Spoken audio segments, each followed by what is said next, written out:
Hello everyone, this is Payal Tiwari. Welcome to my channel. हम जो chapter पढ़ रहे हैं, 6th चैप्टर द आर्टिस्ट, जिसकी राइटर हैं शिगा नाओया। इसका पहला पार्ट हम पढ़ चुके हैं 24th पैराग्राफ तक। तो आज इस वीडियो में हम 25th पैराग्राफ से स्टार्ट करेंगे और आज इस वीडियो में हम इस स्टोरी को कंप्लीट करने वाले हैं। तो चलिए स्टार्ट करते हैं। तो हम लोग कहाँ तक पढ़े थे? 24 तक कि जब क्या करता है, जब सेबी देखता है उस बूढ़ी औरत की दुकान पे एक 5 इंच लंबा गुड़, तो कहता है कि इसे मेरे लिए रखना, मैं अभी गया अभी आया पैसे लेके।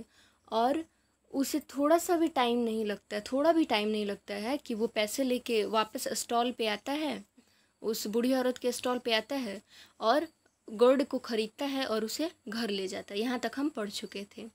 चलिए अब 25th पैराग्राफ पे। फ्रॉम डेट टाइम ऑन, यानी उसी समय से, he was never separated from his new gourd, यानी वो समय जब शुरू हुआ, जब सेबी ने वो गर्ड खरीदा और अपने घर ले गया, तब से वो कभी अपने नए वाले जो गर्ड उसने खरीदा था उसे अलग नहीं हुआ। He even took it along to school and used to polish it under his desk in class time, कि वो उस गर्ड को स्कूल भी ले जाता था अपने साथ, और क्या करता था, जब क्लास चल रहा होता था तो वो अपने डेस्क के नीचे उस गर्ड को पॉलिश करता था। It was not long before he was caught at this by one of the teachers who was particularly incensed because it happen to take place in an ethics class. तो देखिए, it was not long, यानी अभी अधिक समय भी नहीं हुए थे कि सेबी ये काम करते हुए, यानी गोल्ड को पॉलिश कर रहा था और वो एक टीचर के द्वारा पकड़ा गया। एक टीचर ने उसे देख लिया ये करते हुए, और वो टीचर कैसे थे? इंसेस्ट, यानी बहुत ही गुस्सीले टाइप के थे। ठीक है, वो बहुत ही गुस्सीले थे, क्योंकि ये सब जो घटनाएं हुई थी वो कहाँ हुई थी? एथिक्स क्लास, यानी जहाँ संस्कार सिखाया जाता है, शिष्टाचार सिखाया जाता है, तो उस क्लास में ये घटनाएं हुई थी। तो जहाँ सेबी को बहुत ध्यान से पढ़ना चाहिए, वहाँ सेबी गर्ड को पॉलिश कर रहा था डेस्क के नीचे रख के, और बहुत ही गुस्सेले टीचर ने उसे देख लिया। The teacher came from another part of Japan and found it most offensive that children should indulge in such effeminate pastimes as collecting gourds, यानी जो टीचर हैं, वो सेबी भी तो जापानीज था, जापान में रहता था, टीचर भी जापान के ही किसी दूसरे भाग से, यानी किसी दूसरी जगह से आते थे, और ये इस काम को बहुत ही घिनौना मानते थे कि कोई भी बच्चा एफिमिनेट मतलब होता है वो काम जो औरतों का होता है, डोमेस्टिक वर्क्स, घरेलू काम, तो उन्हें बहुत ही घिनौना लगता था कि कोई बच्चा मतलब ऐसा इफेमिनेट काम करे, यानी कलेक्टिंग गर्ड्स, यानी जैसे फल खरीदना, फल को इकट्ठा करना, ये सब औरतों का काम है। तो उन्हें बहुत ही ये बात घिनौनी लगी कि एक बच्चा क्लास टाइम में ये गर्ड्स कलेक्ट कर रहा है। He never minded having his students sing नानी व बुशी बलड्स हाउ एवर रॉसियसली, यानी वो टीचर कभी भी बुरा नहीं मानते थे अगर उनके जो स्टूडेंट्स थे वो नानी व बुशी गाथा अगर गाते थे तो। ठीक है, ये कोई सॉन्ग है, भले ही वो कितनी भी बुरी तरह गाते थे, कितने भी खरूस के साथ गाते थे, लेकिन तभी उन्हें बुरा नहीं लगता था। Now when he found Seibei silently polishing his gourd his voice tremble with fury, लेकिन जब उन्होंने सेबी को देखा गर्ड पॉलिश करते हुए, यानी सेबी साइलेंटली गर्ड पॉलिश कर रहा था चुपचाप छुप के टीचर से, तब वो जो टीचर थे उनके मतलब उनकी जो आवाज़ है वो गुस्से से कांपने लगी, और उन्होंने देखिए क्या कहा, you are an idiot, he shouted, उन्होंने डांटते हुए कहा कि तुम बेवकूफ़ हो।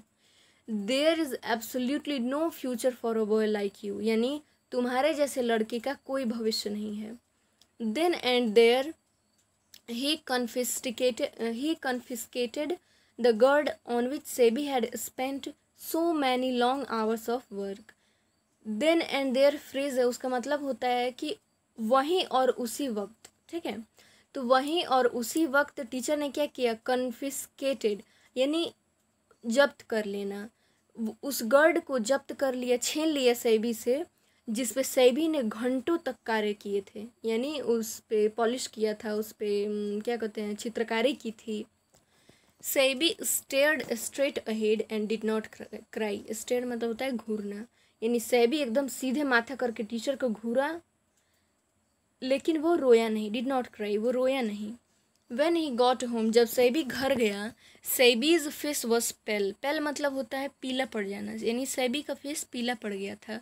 Without a word he put his feet on the warmer and set looking blankly at the wall.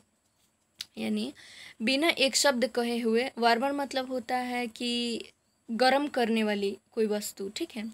तो सेबी ने अपने पैर को वार्मर में डाला, यानी अपना पैर गर्म करने के लिए वार्मर में डाला। And set looking blankly at the wall, और एकदम मतलब कुछ नहीं सोच रहा था, बस यूं ही दीवार की तरफ देख रहा था। कभी कभी हमारे साथ भी होता है, हम कहीं बैठे रहते हैं और एक जगह लगातार देखते रहते हैं, बट हमें पता नहीं होता हम सोच क्या रहे हैं, यानी ब्लैंक हो जाता है हमारा माइंड। तो वैसे ही सेबी का माइंड बिल्कुल ब्लैंक हो चुका था और वो बस टकटकी लगा के दीवार को देख रहा था। आफ्टर अ वाइल, यानी उतने ही देर में, द टीचर अराइव्ड, वहाँ वो टीचर आ गए। As Sebi's father was not yet home from the carpenter's shop, यानी सेबी के पापा अब तक घर नहीं आए थे कारपेंटर की दुकान से, वेयर ही वर्क, जहाँ वो काम करते थे। The teacher directed his attack on Seibei's mother, यानी तो टीचर को तो मतलब सेबी के पिता से मुलाकात नहीं हुई, तो उन्होंने डायरेक्टली सेबी के मदर पे अटैक किया, यानी अपना जो बात था वो भड़कते हुए बोले। This sort of thing is the responsibility of the family, he said in a stern voice, यानी एक गुस्से वाली आवाज़ से उन्होंने कहा कि ये सारी चीज़ें ये परिवार वालों की जिम्मेदारी है। It is the duty of you parents to see that such things don't happen, यानी ये आप लोगों का कर्तव्य है, आप गार्जियन, आप पेरेंट्स, माता पिता का कर्तव्य है कि ऐसे ऐसी चीज़ों को ना होने दें। In an agony of embarrassment, Sebi's mother muttered some apology, यानी सेबी की माँ ने शर्मिंदगी महसूस करते हुए, एम्बेरसमेंट यानी शर्मिंदा होते हुए, यानी मटर्ड मतलब होता है धीरे से बोलना, फुसफुसा के, तो यानी धीरे से क्षमा मांगा। एपोलॉजी मतलब होता है क्षमा मांगना। मीनवाइल, इतने में ही, Seibei was trying to make himself an inconspicuous as possible in the corner, यानी इस समय, मीनवाइल इस समय सेबी कोशिश कर रहा था कि वो एक रूम में बैठा हुआ था और कोशिश कर रहा था कि टीचर मुझे न देखे, क्योंकि मुझे देखेंगे तो और भड़केंगे और बोलेंगे। खुद को बचा रहा था उनकी नज़रों से।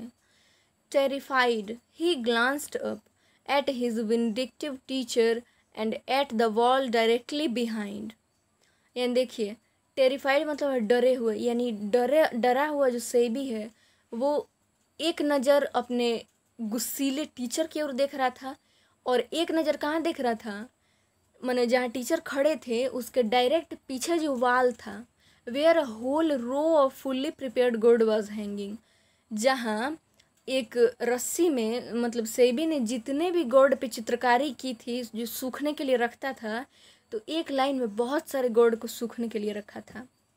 What would happen if the teacher caught sight of them? SEBI मतलब डरा हुआ है, एक नज़र टीचर की ओर देख रहा है, एक नज़र देख रहा है वो सारे गुड्स जो लगातार रखे हुए हैं। वो सोच रहा है कि मतलब एक गुड को देखने से वो मतलब टीचर इतने गुस्से हो गए, घर तक चले हैं शिकायत करने, कहीं मतलब टीचर की नज़र उस पर चली गई, उस पूरे गर्ड पे, तब टीचर क्या करेंगे। इसी बात से डरा हुआ सेबी जो है वो सिमटा हुआ, डरा हुआ बैठा है। ट्रेम्बलिंग इनसाइड, यानी अंदर तड़पते हुए, दुखी होते हुए, he waited for the worst, वो क्या कर रहा है, वेट कर रहा है, मतलब उसे लग रहा है कि मतलब अब थोड़ी ही देर में टीचर की नज़र गॉड पे पड़ेगी और सब बर्बाद हो जाएगा, यानी गॉड तो बर्बाद होगा ही, लेकिन टीचर का जो गुस्सा है वो दुगुना बढ़ जाएगा। But at length the man exhausted his rhetoric and stamped angrily out of the house, लेकिन बहुत देर बाद थक कर उस इंसान ने, यानी उस टीचर ने अपना क्या जो बयान दे रहा था, यानी शिकायत कर रहा था सेबी की, वो ख़त्म किया। एंड स्टैम्प्ड मतलब होता है पैर पटकते हुए, गुस्से में पैर पटकते हुए घर के बाहर चला गया। सेबी हीव्ड अ साई ऑफ रिलीफ, सेबी ने राहत की सांस ली कि चलो टीचर तो चला गया, टीचर की नज़र गर्ड पे नहीं पड़ी। Seibei's mother was sobbing softly. Sobbing मतलब होता है सिसकना, यानी सेबी की जो मदर है वो सिसक सिसक के रो रही थी। इन अ क्यूरिलस वाइन, यानी उनके अंदर जो दुख था उसमें कराहते हुए she began to scold him, वो अपने बच्चे को डांटने लगी। मतलब अंदर से तो उनके मन में दुख था, उसी में कराहते हुए वो सेबी को डांटने लगी। And in the midst of this, और इसी सब के बीच Seibei's father return from his shop, Seibei के फादर दुकान से वापस चले आए।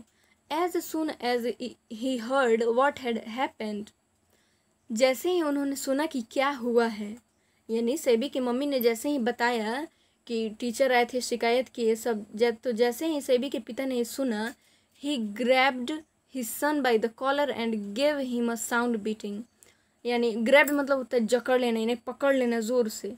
सेबी के पिता ने सेबी को कॉलर से, यानी उनका कॉलर, सेबी का कॉलर पकड़ लिया और क्या किया, एकदम चिल्ला चिल्ला के मतलब बातों की मार देने लगे। साउंड बीटिंग मतलब इतना चिल्ला रहे थे, मतलब वो मारने से भी ज़्यादा कष्टदायक था।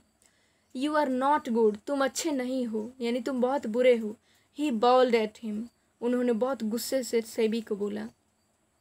You will never get anywhere in the world, यानी तुम्हारा इस दुनिया में कुछ नहीं हो सकता। The way you are carrying on, यानी जिस रास्ते पे तुम जा रहे हो, जो काम तुम कर रहे हो, तुम्हारा इस दुनिया में कुछ नहीं हो सकता।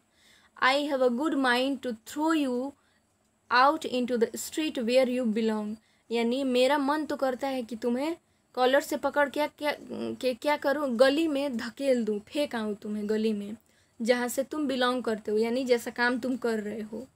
The gourds on the wall caught his attention, यानी जो दीवार पे जो बहुत सारे गर्ड्स जिसको सेबी ने तैयार किया था चित्रकारी करके, तो उस सेबी के पिता की नज़र उस पर पड़ गई। एक तो वो पहले से गुस्सा थे, ऊपर से ये सब देख लिए।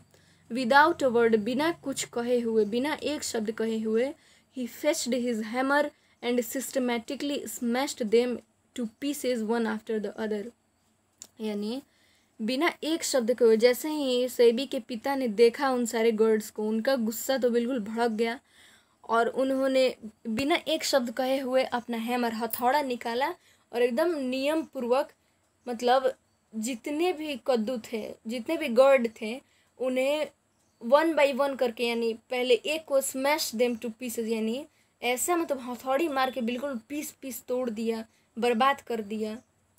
SEBI turned pale but said nothing, Seibei का चेहरा पीला पड़ गया, बहुत ही मायूस हो गया, क्योंकि उसने तो उस पर बहुत घंटों घंटों काम किए थे, लेकिन वो कुछ नहीं बोला।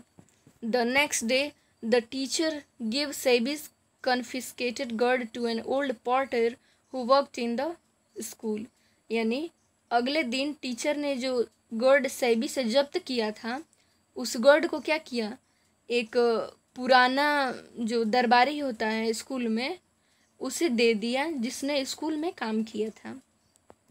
Hair take this, he said as if handing over some unclean object, यानी उन्होंने, टीचर ने उस गोर्ड को हाथ में उठाया और दे दिया, मतलब उन्होंने गोर्ड को ऐसे उठाया था मानो वो कितनी गंदी चीज़ हो।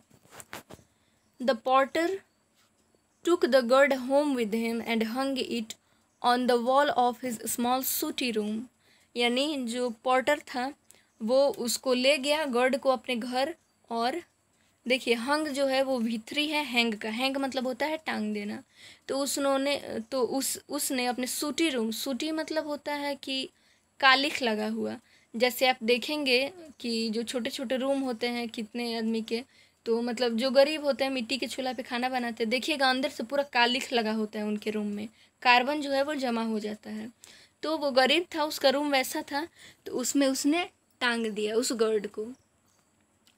अबाउट 2 months लेटर, लगभग 2 महीने बाद, the Potter finding himself even more hard pressed for money than usual decided to take the god to a local curio shop to see if he could get a few coppers for it, यानी लगभग 2 महीने बाद जो Potter था उसे पैसे की बहुत ही ज़रूरत महसूस हुई और उसने ये फैसला किया कि वो उस गोल्ड को ले जाएगा कहाँ, क्यूरियो शॉप। क्यूरियो शॉप पहले ही बता चुके हैं पिछले वीडियो में कि क्यूरियो शॉप वो शॉप होता है जहाँ कुछ एंटिक चीज़ें मिलती हैं, यानी कुछ अलग यूनिक चीज़ें मिलती हैं, या वहाँ बेची जाती हैं या खरीदी जाती हैं।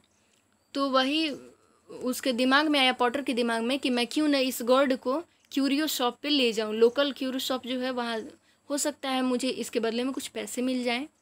The curio dealer examined the gold carefully, then assuming an uninterested tone, handed it back to the potter, saying, I might give you 5 yen for it. अब देखिए, जो क्यूरियो डीलर था वो एग्जामिन यानी गोल्ड को बहुत ही ध्यान से देखा, then assuming an uninterested tune, यानी और एक जैसे होता है ना, कोई चीज़ पसंद नहीं आती है, हम नीरस शब्दों में कहते हैं कि, तो वही कहता है कि मतलब जैसे लगता है उसका उसमें कोई इंटरेस्ट नहीं है, ऐसे ट्यून से बोलता है कि मैं इसके सिर्फ 5 येन दे सकता हूँ। येन जो है वो करेंसी है, जापानीज़ करेंसी। तो पॉटर के हाथ में वो देता है गोल्ड और कहता है कि मैं इसके लिए तुम्हें सिर्फ 5 येन दे सकता हूँ। द पॉटर वॉज एस्टाउंडेड, यानी पॉटर को मतलब गुस्सा है, उसे लगा कि ये गलत दाम लगा रहा है। But being quite an astute old man, और वो बहुत ही बूढ़ा आदमी था तो संतोष था उसके अंदर। रिप्लाइड कूली, तो इसीलिए उसने बहुत ठंडे दिमाग से बोला, I certainly would not part with it for that, कि मैं 5 येन के लिए इसे नहीं बेच सकता हूँ। The dealer immediately raised his offer to 10 yen, but the potter was still adamant, यानी जो डीलर था वो 5 येन से बोलने लगा कि अपना ऑफर बढ़ा दिए, बोला कि मैं तुम्हें 10 येन दे दूंगा इसके लिए, लेकिन पॉटर जो था वो अब भी असंतुष्ट था। In the end the curio dealer had to pay 50 yen for the gold, लेकिन अंत में जो क्यूरियो डीलर था वो उस गोल्ड के लिए पॉटर को 15 येन दिया। The Potter left the shop, Potter उसके बाद तो दुकान छोड़ के चला गया। डिलाइटेड एट हिज लक, अपने नसीब पे बहुत खुश हो रहा था। It wasn't often that the teachers gave one a free gift equivalent to a year's wages, और वो मतलब बहुत ही खुशी मना रहा था और सोच रहा था कि ये अक्सर ऐसा नहीं होता है कि जो टीचर है वो 1 साल की पगार के बराबर क्या दें, एक गिफ्ट दे दे फ्री में। He was so clever as not to mention the matter to anyone, वो इतना चालाक था कि उसने ये बात किसी को नहीं बताई। And neither Seibei nor the teacher even heard what had happened to the gold, यानी ना ही सेबी और ना ही वो जो टीचर जो दिए थे गोल्ड पॉटर को, इन दोनों में से किसी ने कभी सुना भी नहीं कि आखिर उस गोल्ड के साथ क्या हुआ, कि मतलब पॉटर ने बेचा, ये सब बातें उनके कान में नहीं पड़ी। Yes the potter was clever, हाँ पॉटर तो चालाक था, but he was not clever enough, लेकिन वो ज़्यादा चालाक नहीं था। Little did he imagine that this same gold would be passed on by the curio dealer to a wealthy collector in the district for 600 yen। तो writer कह रही हैं कि वो जो पॉटर था वो चालाक तो था, लेकिन इतना भी चालाक नहीं था। क्या उसने कभी सोचा था कि जिस गोल्ड को 15 येन में बेच दिया है क्यूरियो डीलर को, उसी गोल्ड को क्यूरियो डीलर जिला के एक बहुत ही धनी मनी कलेक्टर मतलब होता है वो जो पुरानी चीज़ें इकट्ठा करता हो। अब देखते हैं किसी को पुरानी तस्वीरें, पेंटिंग्स इकट्ठा करने का शौक़ होता है, किसी को सिक्के इकट्ठा करने का शौक़ होता है, तो वैसे ही वो जो पुराना, वो जो बहुत ही धनी मनी, बहुत ही अमीर जो उस ज़िले का जो कलेक्टर था, उसे सेम गोल्ड यानी वही गोल्ड क्यूरियो डीलर ने 600 येन में बेचा। SEBI is now engrossed in his pictures, अब देखिए वो कहानी वहीं ख़त्म हो गई। ये गोल्ड बेचने वाली 600 येन में सेबी का गोल्ड बिक गया, ठीक है। Seibei is now engrossed in his pictures, अब सेबी पिक्चर्स में लगा हुआ है। He no longer feels any bitterness either towards the teacher और towards his father who smashed all his precious golds to pieces. यानी उसके अंदर कोई भी कड़वाहट नहीं है उस टीचर के प्रति या उसके पिता के प्रति, जिन्होंने वो जो उतना प्रीसियस गर्ड था जिस पे उसने इतनी मेहनत की थी, सेबी ने इतनी चित्रकारी की थी, पूरा ध्यान लगाया था, उसे उसके फादर ने टुकड़े में बांट दिया, स्मैश्ड यानी चूर चूर कर दिया, और उसके टीचर ने उसे जब्त कर लिया। यानी इस बातों के सेबी के मन में कोई दुख नहीं था, कोई कड़वाहट नहीं थी उनके प्रति। Yet gradually his father has begun to scold him for painting pictures. लेकिन धीरे धीरे सेबी के पिता सेबी पिक्चर्स को पेंट करता था उसके लिए भी डांटने लगे। तो देखिए कहानी यहीं ख़त्म होती है, ठीक है। तो इसमें क्या बताया गया है कि सेबी में जो आर्ट था, ठीक है, सेबी को जो आर्ट आता था यानी गर्ड पे चित्रकारी करना, आखिर उसके आर्ट में कुछ तो ऐसी बात थी कि वो 600 येन में उसका एक गर्ड बिका। आप सोचिए कि अगर उसकी आर्ट की कोई कद्र करता तो वो कितना आगे जाता। वो और भी मतलब जो काम वो चोरी छुप के कर रहा था, अगर उसी काम में उसे आगे बढ़ाया जाता, उसका फ्यूचर दिखाया जाता, तो वो बहुत आगे जाता, कितना पैसे भी कमाता, उसके बाद उसका जो पैशन है वो पूरा होता, उसका आर्ट जो है वो बरकरार रहता। तो देखिए जब उसका गर्ड वाला जो सपना चकनाचूर हो गया, वो आर्ट की किसी ने कद्र नहीं की, तो उसने पेंटिंग करना स्टार्ट किया। लेकिन पेंटिंग करने के लिए भी सेबी के पिता उसे धीरे धीरे डांटने लगे कि पेंटिंग क्या कर रहे हो, पढ़ाई में ध्यान दो। तो वही इस चैप्टर के ज़रिए जो शिगा नाओया है वो ये दिखा रही हैं कि कैसे आजकल की जो दुनिया है वो जो रियल आर्ट है, किसी में रियल आर्ट होता है, उसे छिपा देती है, कुचल देती है। जैसे आज भी हम देखते हैं कि हमारे समाज में जैसे किसी को पेंटिंग आती है, कोई अच्छा गाना गाता है, कोई अच्छा डांस करता है, तो क्या होता है, सोसाइटी के लोग या उसके फैमिली के लोग ही, उसके पेरेंट्स ही उसकी कद्र नहीं करते हैं, कहते हैं कि अरे इन सब में कुछ नहीं रखा है, तुम बस पढ़ाई करो, पढ़ाई में ही फ्यूचर है।